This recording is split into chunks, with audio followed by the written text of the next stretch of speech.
بسم الله الرحمن الرحيم. الحمد لله الذي أنزل على عبده الكتاب ولم يجعل له عوجا قيما لينذر بأسا شديدا من لدنه ويبشر المؤمنين الذين يعملون الصالحات أن لهم أجرا حسنا ماكثين فيه أبدا وينذر الذين قالوا اتخذ الله ولدا ما لهم به من علم ولا لآبائهم كبرت كلمة تخرج من أفواههم إن يقولون إلا كذبا فلعلك باقع نفسك على آثارهم إن لم يؤمنوا بهذا الحديث أسفا إنا جعلنا ما على الأرض زينة لها لنبلوهم أيهم أحسن عملا وإنا لجاعلون ما عليها صعيدا جرزا أم حسبت أن أصحاب الكهف والرقيم كانوا من آياتنا عجبا إذ أوى الفتية إلى الكهف فقالوا ربنا آتنا من لدنك رحمة وهيئ لنا من أمرنا رشدا فضربنا على آذانهم في الكهف سنين عددا ثم بعثناهم لنعلم أي الحزبين أحصى لما لبثوا أمدا نحن نقص عليك نبأهم بالحق إنهم فتية آمنوا بربهم وزدناهم هدى وربطنا على قلوبهم إذ قاموا فقالوا ربنا رب السماوات والأرض لن ندعو من دونه إلها لقد قلنا إذا شططا هؤلاء قوم اتخذوا من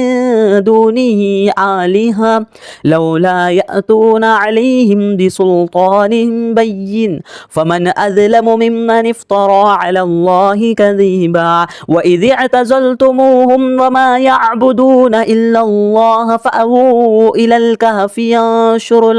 ينشر لكم ربكم من رحمته ويهيئ لكم من أمركم مرفقا وترى الشمس إذا طلعت تزاور عن كهفهم ذات اليمين وإذا غربت تقرضهم ذات الشمال وهم في فجوة منه ذلك من آيات الله من يهد الله فهو المهتد ومن يضلل فلن تجد له وليا مرشدا وتحسبهم أيقاظا وهم رقود ونقلبهم ذات اليمين وذات الشمال وكلبهم باسط ذراعيه بالوصيد لو اطلعت عليهم لوليت منهم فرارا ولملئت منهم رعبا وكذلك بعثناهم ليتساءلوا بينهم قال قائل منهم كم لبثتم قالوا لبثنا يوما أو بعض يوم قالوا ربكم أعلم بما لبثتم فبعثوا أحدكم بورقكم هذه إلى المدينة فلينظر أيها أزكى طعاما فليأتكم برزق منه وليتلطف ولا يشعرن بكم أحدا إنهم إن يظهروا عليكم يرجموكم أو يعيدكم في ملتهم ولا تفلحوا إذا أبدا وكذلك أعثرنا عليهم ليعلموا أن وعد الله حق وأن الساعة لا ريب فيها إذ يتنازعون بينهم أمرهم فقالوا بنوا عليهم بنيانا ربهم أعلم بهم قال الذين غلبوا على أمرهم لنتخذن عليهم مسجدا سيقولون ثلاثة رابعهم كلبهم ويقولون خمسة سادسهم كلبهم رجما بالغيب ويقولون سبعة وثامنهم كلبهم قل رب أعلم بعدتهم ما يعلمهم إلا قليل فلا تمار فيهم إلا مراء ظاهرا ولا تستفت فيهم منهم أحدا ولا تقولن لشيء إني فاعل ذلك غدا إلا أن يشاء الله واذكر ربك إذا نسيت وقل عسى أن يهديني ربي لأقرب من هذا رشدا ولبثوا في كهفهم 300 سنين وازدادوا 9 قل الله أعلم بما لبثوا له غيب السماوات والأرض أبصر به وأسمع ما لهم من دونه من ولي ولا يشرك في حكمه أحدا واتل ما أوحي إليك من كتاب ربك لا مبدل لكلماته ولا تجد من دونه ملتحدا واصبر نفسك مع الذين يدعون ربهم بالغداة والعشي يريدون وجهه ولا تعد عيناك عنهم تريد زينة الحياة الدنيا ولا تطع من أغفلنا قلبه عن ذكرنا واتبع هواه وكان أمره فرطا وقل الحق من ربكم فمن شاء فليؤمن ومن شاء فليكفر إنا أعتدنا للظالمين نارا أحاط بهم سرادقها وإن يستغيثوا يغاثوا بماء كالمهل يشوي الوجوه بئس الشراب وساءت مرتفقا إن الذين آمنوا وعملوا الصالحات إنا لا نضيع أجر من أحسن عملا أولئك لهم جنات عدن تجري من تحتهم الأنهار يحلون فيها من أساور من ذهب ويلبسون ثيابا خضرا من سندس واستبرق متكئين فيها على الأرائك نعم الثواب وحسنت مرتفقا واضرب لهم مثل الرجلين جعلنا لأحدهما جنتين من أعناب وحففناهما بنخل وجعلنا بينهما زرعا كلتا الجنتين آتت أكلها ولم تظلم منه شيئا وفجرنا خلالهما نهارا وكان له ثمر فقال لصاحبه وهو يحاوره أنا أكثر منك مالا وعز نفرا ودخل جنته وهو ظالم لنفسه قال ما أظن أن تبيد هذه أبدا وما أظن الساعة قائمة ولئن رددت إلى ربي لأجدن خيرا منها منقلبا قال له صاحبه وهو يحاوره أكفرت بالذي خلقك من تراب ثم من نطفة ثم سواك رجلا لكن هو الله ربي ولا أشرك بربي أحدا ولولا إذ دخلت جنتك قلت ما شاء الله لا قوة إلا بالله إن ترني أنا أقل منك مالا وولدا فعسى ربي أن يؤتيني خيرا من جنتك ويرسل عليها حسبانا من السماء فتصبح صعيدا زلقا أو يصبح ماؤها غورا فلا تستطيع له طلبا وأحيط بثمره فأصبح يقلب كفيه على ما أنفق فيها وهي خاوية على عروشها ويقول يا ليتني لم أشرك بربي أحدا ولم تكن له فئة ينصرونه من دون الله وما كان منتصرا هنالك الولاية لله الحق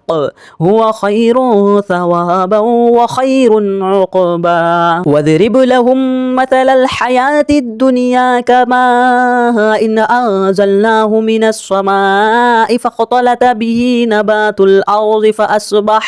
فأصبح هشيما تذروه الرياح وكان الله على كل شيء مقتدرا المال والبنون زينة الحياة الدنيا والباقيات الصالحات خير عند ربك ثوابا وخير أملا ويوم نسير الجبال وترى الأرض بارزة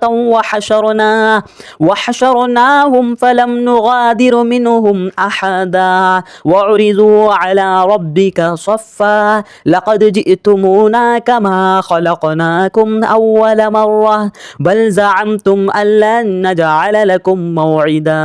وعرضوا على ربك صفا لقد جئتمونا كما خلقناكم أول مرة بل زعمتم أن لن نجعل لكم موعدا ووضع الكتاب فترى المجرمين مشفقين مما فيه ويقول يا ويلتنا ما لهذا الكتاب لا يغادر صغيرة ولا كبيرة إلا أحصاها ووجدوا ما عملوا حاضرا ولا يظلم ربك أحدا وإذ قلنا للملائكة اسجدوا لآدم فسجدوا إلا إبليس كان من الجن ففسق عن أمر ربه أفتتخذونه وذريته أولياء من دوني وهم لكم عدو بئس للظالمين بدلا ما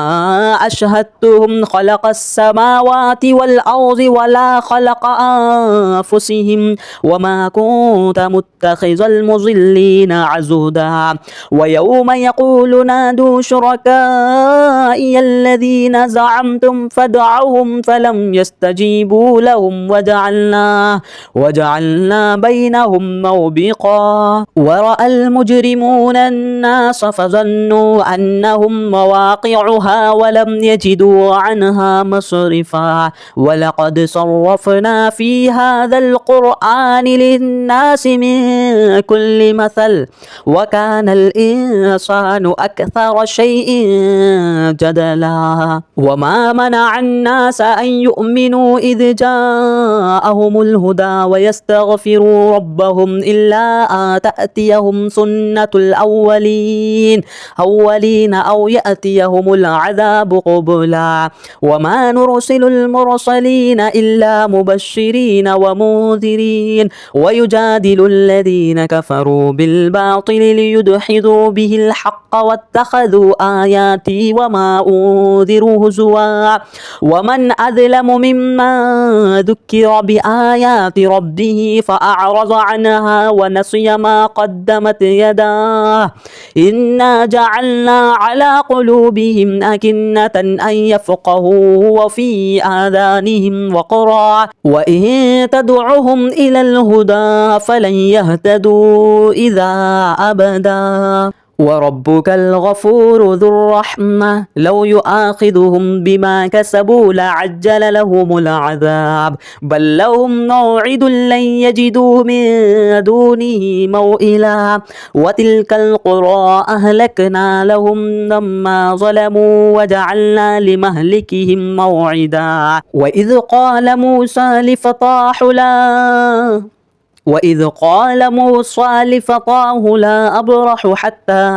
أبلغ مجمع البحرين أو أمضي حقبا فلما بلغ مجمع بينهما نسي حوطهما فاتخذ سبيله في البحر سرابا فلما جاوز قال لفتاه آتنا غداءنا لقد لقينا من سفرنا هذا نصبا قال أرأيت إذ أوينا إلى الصخرة فإني نسيت الحوت وما أنسانيه إلا الشيطان أن أذكره واتخذ سبيله في البحر عجبا قال ذلك ما كنا نبغي فارتد على آثارهما قصصا فوجد عبدا من عبادنا آتيناه رحمة من عندنا وعلمناه من لدنا علما قال له موسى هل أتبعك على أن تعلمني مما علمت رشدا قال إنك لن تستطيع معي صبرا وكيف تصبر على ما لم تحط به خبرا قال ستجدني إن شاء الله صابرا ولا أعصي لك أمرا قال فإن اتبعتني فلا تسألني عن شيء حتى أحدث لك منه ذكرا فانطلقا حتى إذا ركب في السفينة خرقها قال أخرقتها لتغرق أهلها لقد جئت شيئا إمرا قال ألم أقل إنك لن تستطيع معي صبرا قال لا تؤاخذني بما نسيت ولا ترهقني من أمري عسرا فانطلقا حتى إذا لقي غلاما فقتله قال أقتلت نفسا زكية بغير نفس لقد جئت شيئا نكرا قال ألم أقل لك إنك لن تستطيع معي صبرا قال إن سألتك عن شيء بعدها فلا تصاحبني قد بلغت من لدني عذرا فانطلقا حتى إذا أتيا أهل قرية استطعما أهلها فأبوا أن يضيفوهما فوجد فيها جدارا يريد أن ينقض فأقامه قال لو شئت لاتخذت عليه أجرا قال هذا فراق بيني وبينك سأنبئك بتأويل ما لم تستطع عليه صبرا أما السفينة فكانت لمساكين يعملون في البحر فأرتدوا أن أعيبها وكان وراءهم ملك يأخذ كل سفينة غصبا وأما الغلام فكان أبواه مؤمنين فخشينا أن يرهقهما طغيانا وكفرا فأردنا أن يبدلهما ربهما خيرا منه زكاة وأقرب رحما وأما الجدار فكان لغلامين يتيمين في المدينة وكان تحته كنز لهما وكان أبوهما صالحا فأراد ربك أن يبلغ أشدهما ويستخرج كنزهما رحمة من ربك وما فعلته عن أمري ذلك تأويل ما لم تستطع عليه صبرا ويسألونك عن ذي القرنين قل سألت عليكم منه ذكرا إنا مكنا له في الأرض وآتيناه الله من كل شيء صببا فأتبع سببا حتى إذا بلغ مغرب الشمس وجدها تغرب في عين حمئة ووجد عندها قوما قلنا يا ذا القرنين إما أن تعذب وإما أن تتخذ فيهم حسنا قال أما من ظلم فسوف نعذبه ثم يرد إلى ربه فيعذبه عذابا نكرا وأما من آمن وعمل صالحا فله جزاء الحسنى وسنقول له من أمرنا يسرا ثم أتبع سببا حتى إذا بلغ مطلع الشمس وجدها تطلع على قوم لم نجعل لهم من دونها سترا كذلك وقد أحطنا بما لديه خبرا ثم أتبع سببا حتى إذا بلغ بين السدين وجد من دونهما قوما لا يكادون يفقهون قولا قالوا يا ذا القرنين إن يأجوج ومأجوج مفسدون في الأرض فهل نجعل لك خرجا على أن تجعل بينهما وبينهم سدا قال ما مكني فيه ربي خير فأعينوني بقوة أجعل بينكم وبينهم ردما آتوني زبر الحديد حتى إذا ساوى بين الصدفين قال انفخوه حتى إذا جعله نارا قال آتوني أفرغ عليه قطرا فما استطاعوا أن يظهروه وما استطاعوا له نقبا قال هذا رحمة من ربي فإذا جاء وعد ربي جعله دكا وكان وعد ربي حقا وتركنا بعضهم يومئذ يموج في بعض ونفخ في السور فجعلناهم جماعا وأعرضنا جهنم يومئذ للكافرين عرضا الذين كانت أعينهم في غطاء عن ذكري وكانوا لا يستطيعون سمعا أفحسب الذين كفروا أن يتخذوا عبادي من دوني أولياء إنا أعتدنا جهنم للكافرين نزلا قل هل ننبئكم بالأخسرين أعمالا الذين ضل سعيهم في الحياة الدنيا وهم يحسبون أنهم يحسنون صنعا أولئك الذين كفروا بآيات ربهم ولقائهم فحبطت أعمالهم فلا نقيم لهم يوم القيامة وزنا ذلك جزاؤهم جهنم بما كفروا واتخذوا آياتي ورسلي هزوا إن الذين آمنوا وعملوا الصالحات كانت لهم جنات الفردوس نزلا خالدين فيها لا يبغون عنها حولا قل لو كان البحر مدادا لكلمات ربي لنفد البحر قبل أن تنفد كلمات ربي ولو جئنا بمثله مددا قل إنما أنا بشر مثلكم يوحى إلي أنما إلهكم إله واحد فمن كان يرجو لقاء ربه فليعمل عملا صالحا ولا يشرك بعبادة ربه أحدا بسم الله الرحمن الرحيم الحمد لله الذي أنزل على عبده الكتاب ولم يجعل له عوجا قيما لينذر بأسا شديدا من لدنه ويبشر المؤمنين الذين يعملون الصالحات أن لهم أجرا حسنا ماكثين فيه أبدا وينذر لينذر الذين قالوا اتخذ الله ولدا ما لهم به من علم ولا لآبائهم كبرت كلمة تخرج من أفواههم إن يقولون إلا كذبا فلعلك باخع نفسك على آثارهم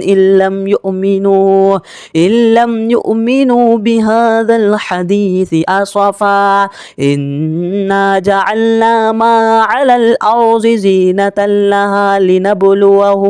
لنبلوهم أيهم أحسن عملا وإنا لجاعلون ما عليها صعيدا جرزا أم حسبت أن أصحاب الكهف والرقيم كانوا من آياتنا عجبا إذ أوى الفتية إلى الكهف فقالوا ربنا آتنا من لدنك رحمة وهيئ لنا من أمرنا رشدا فضربنا على آذانهم في الكهف سنين عددا ثم بعثناهم لنعلم أي الحزبين أحصى لما لبثوا أمدا نحن نقص عليك نبأهم بالحق إنهم فتية آمنوا بربهم وزدناهم هدى وربطنا على قلوبهم إذ قاموا فقالوا ربنا رب السماوات والأرض لن ندعو من دونه إلها لقد قلنا إذا شططا هؤلاء قوم اتخذوا من دونه آلهة لولا يأتون عليهم بسلطان بين فمن أظلم ممن افترى على الله كذبا وإذ اعتزلتموهم وما يعبدون إلا الله فأووا إلى الكهف ينشر لكم ربكم من رحمته ويهيئ لكم من أمركم مرفقا وترى الشمس إذا طلعت تزاور عن كهفهم ذات اليمين وإذا غربت تقرضهم ذات الشمال وهم في فجوة منه ذلك من آيات الله من يهد الله فهو المهتد ومن يضلل فلن تجد له وليا مرشدا وتحسبهم أيقاظا وهم رقود ونقلبهم ذات اليمين وذات الشمال وكلبهم باسط ذراعيه بالوصيد لو اطلعت عليهم لوليت منهم فرارا ولملئت منهم رعبا وكذلك بعثناهم ليتساءلوا بينهم قال قائل منهم كم لبثتم قالوا لبثنا يوما أو بعض يوم قالوا ربكم أعلم بما لبثتم فابعثوا أحدكم بورقكم هذه إلى المدينة فلينظر أيها أزكى طعاما فليأتكم برزق منه وليتلطف ولا يشعرن بكم أحدا إنهم إن يظهروا عليكم يرجموكم أو يعيدكم في ملتهم ولا تفلحوا إذا أبدا وكذلك أعثرنا عليهم ليعلموا أن وعد الله حق وأن الساعة لا ريب فيها إذ يتنازعون بينهم أمرهم فقالوا بنوا عليهم بنيانا ربهم أعلم بهم قال الذين غلبوا على أمرهم لنتخذن عليهم مسجدا سيقولون ثلاثة رابعهم كلبهم ويقولون خمسة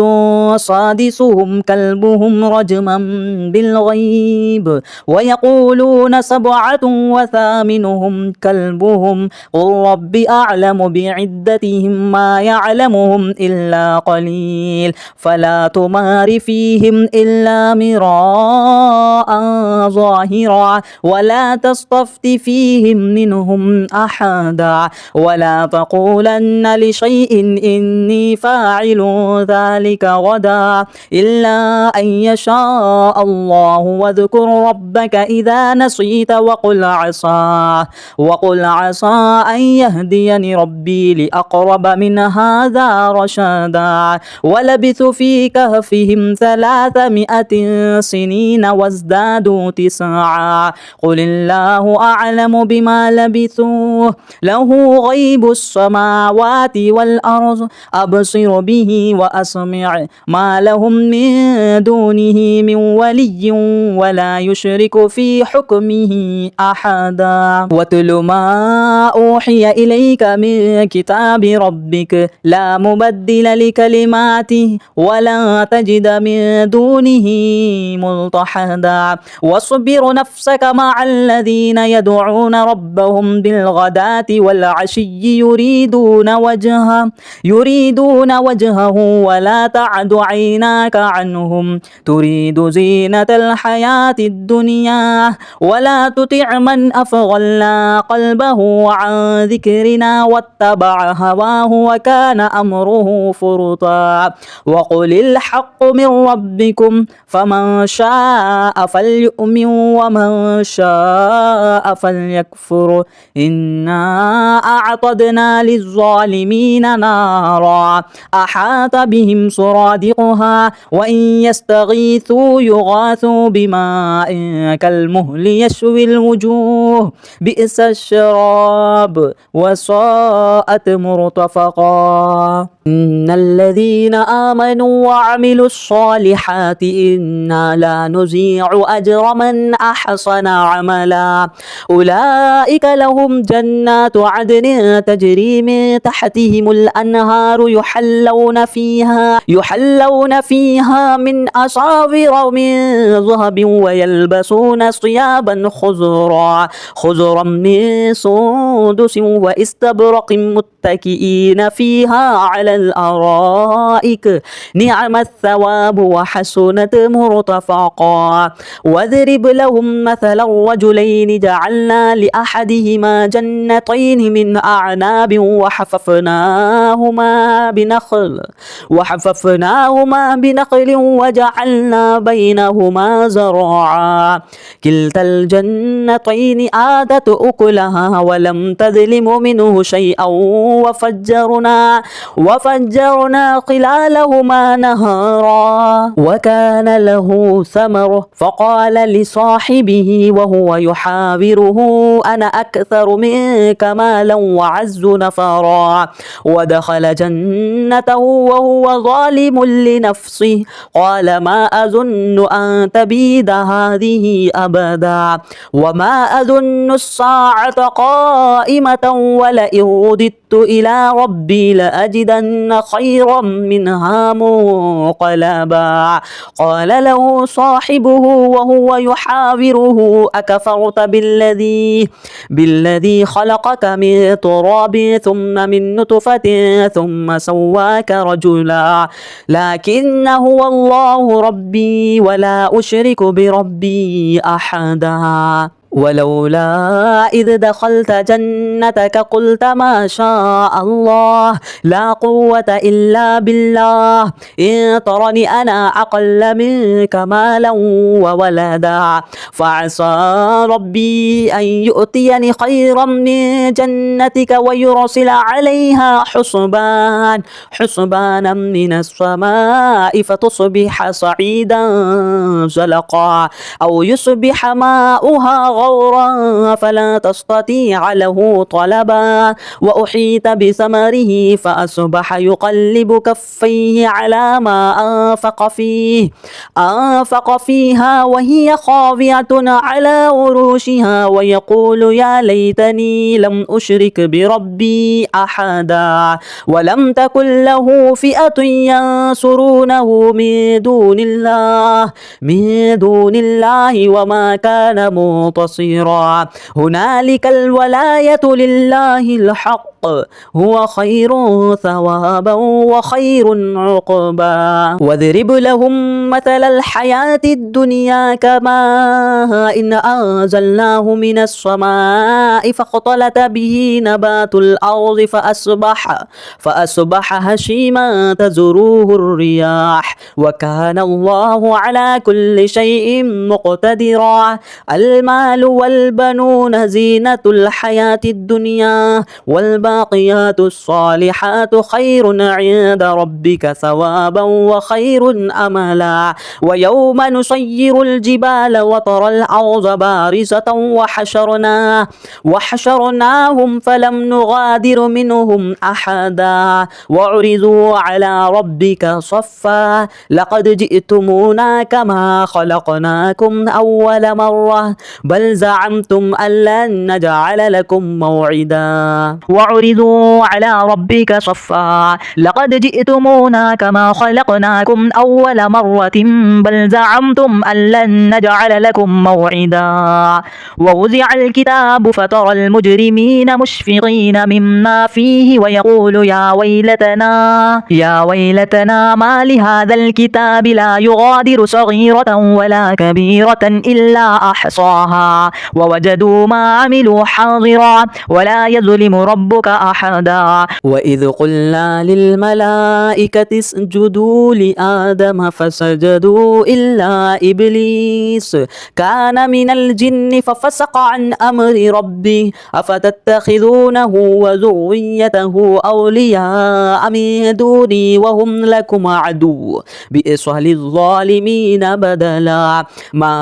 أشهدتهم خلق السماوات والأرض ولا خلق أنفسهم وما كنت متخذ المضلين عضدا ويوم يقول نادوا شركائي الذين زعمتم فادعوهم فلم يستجيبوا لهم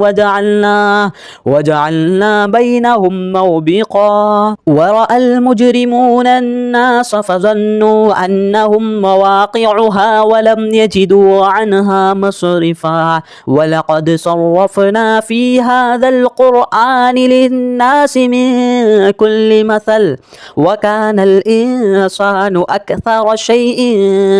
جدلا وما منع الناس أن يؤمنوا إذ جاءهم الهدى ويستغفروا ربهم إلا أن تأتيهم سنة الأولين أو يأتيهم العذاب قبلا وما نرسل المرسلين إلا مبشرين ومنذرين ويجادل الذين كفروا بالباطل ليدحضوا به الحق واتخذوا آياتي وما أنذروا هزوا ومن أظلم ممن ذكر بآيات ربه فأعرض عنها ونسي ما قدمت يداه إنا جعلنا على قلوبهم أكنة أن يفقهوه وفي آذانهم وقرا وإن تدعهم إلى الهدى فلن يهتدوا إذا أبدا وربك الغفور ذو الرحمة لو يؤاخذهم بما كسبوا لعجل لهم العذاب بل لهم موعد لن يجدوا من دونه موئلا وتلك القرى أهلكنا لهم لما ظلموا وجعلنا لمهلكهم موعدا وإذ قال موسى لفتاه لا أبرح حتى أبلغ مجمع البحرين أو أمضي حقبا فلما بلغ مجمع بينهما نسي حوطهما فاتخذ سبيله في البحر سرابا فلما جاوز قال لفتاه آتنا غداءنا لقد لقينا من سفرنا هذا نصبا قال أرأيت إذ أوينا إلى إلى الصخرة فإني نسيت الحوت وما أنسانيه إلا الشيطان أن أذكره واتخذ سبيله في البحر عجبا قال ذلك ما كنا نبغي فارتد على آثارهما قصصا فوجد عبدا من عبادنا آتيناه رحمة من عندنا وعلمناه من لدنا علما قال له موسى هل أتبعك على أن تعلمني مما علمت رشدا قال إنك لن تستطيع معي صبرا وكيف تصبر على ما لم تحط به خبرا قال ستجدني إن شاء الله صابرا ولا أعصي لك أمرا قال فإن اتبعتني فلا تسألني عن شيء حتى أحدث لك منه ذكرا فانطلقا حتى إذا ركب في السفينة خرقها قال أخرقتها لتغرق أهلها لقد جئت شيئا إمرا قال ألم أقل إنك لن تستطيع معي صبرا قال لا تؤاخذني بما نسيت ولا ترهقني من أمري عسرا فانطلقا حتى إذا لقي غلاما فقتله قال أقتلت نفسا زكية بغير نفس لقد جئت شيئا نكرا قال ألم أقل لك إنك لن تستطيع معي صبرا قال إن سألتك عن شيء بعدها فلا تصاحبني قد بلغت من لدني عذرا فانطلقا حتى إذا أتيا أهل قرية استطعما أهلها فأبوا أن يضيفوهما فوجد فيها جدارا يريد أن ينقض فأقامه قال لو شئت لاتخذت عليه أجرا قال هذا فراق بيني وبينك سأنبئك بتأويل ما لم تستطع عليه صبرا أما السفينة فكانت لمساكين يعملون في البحر فأرتدوا أن أعيبها وكان وراءهم ملك يأخذ كل سفينة غصبا وأما الغلام فكان أبواه مؤمنين فخشينا أن يرهقهما طغيانا وكفرا فأردنا أن يبدلهما ربهما خيرا منه زكاة وأقرب رحما وأما الجدار فكان لغلامين يتيمين في المدينة وكان تحته كنز لهما وكان أبوهما صالحا فأراد ربك أن يبلغ أشدهما ويستخرج كنزهما رحمة من ربك وما فعلته عن أمري ذلك تأويل ما لم تستطع عليه صبرا ويسألونك عن ذي القرنين قل سألت عليكم منه ذكرا إنا مكنا له في الأرض وآتيناه من كل شيء سببا فأتبع سببا حتى إذا بلغ مغرب الشمس وجدها تغرب في عين حمئة ووجد عندها قوما قلنا يا ذا القرنين إما أن تعذب وإما أن تتخذ فيهم حسنا قال أما من ظلم فسوف نعذبه ثم يرد إلى ربه فيعذبه عذابا نكرا وأما من آمن وعمل صالحا فله جزاء الحسنى وسنقول له من أمرنا يسرا ثم أتبع سببا حتى إذا بلغ مطلع الشمس وجدها تطلع على قوم لم نجعل لهم من دونها سترا كذلك وقد أحطنا بما لديه خبرا ثم أتبع سببا حتى إذا بلغ بين السدين وجد من دونهما قوما لا يكادون يفقهون قولا قالوا يا ذا القرنين إن يأجوج ومأجوج مفسدون في الأرض فهل نجعل لك خرجا على أن تجعل بينهما وبينهم سدا قال ما مكني فيه ربي خير فأعينوني بقوة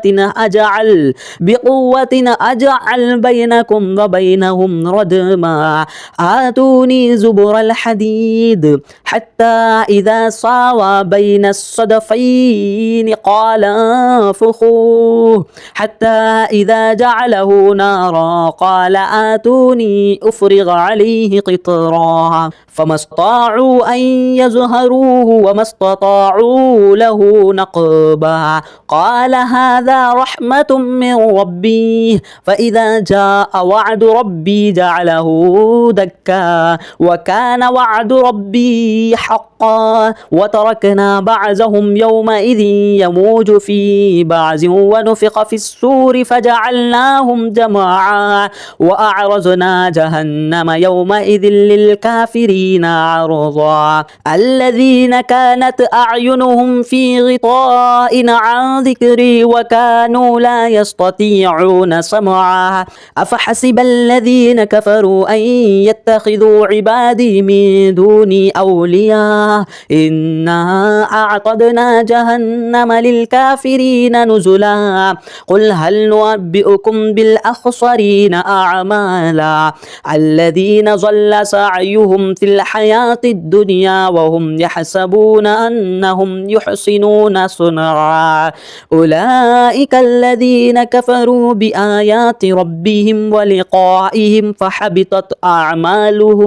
فحبطت أعمالهم فلا نقيم لهم يوم القيامة وزنا ذلك جزاؤهم جهنم بما كفروا واتخذوا آياتي ورسلي هزوا إن الذين آمنوا وعملوا الصالحات كانت لهم جنات الفردوس نزلا خالدين فيها لا يبغون عنها حولا قل لو كان البحر مدادا لكلمات ربي لنفد البحر قبل أن تنفد كلمات ربي ولو جئنا بمثله مددا قل إنما أنا بشر مثلكم يوحى إلي أنما إلهكم إله واحد فمن كان يرجو لقاء ربه فليعمل عملا صالحا ولا يشرك بعبادة ربه أحدا.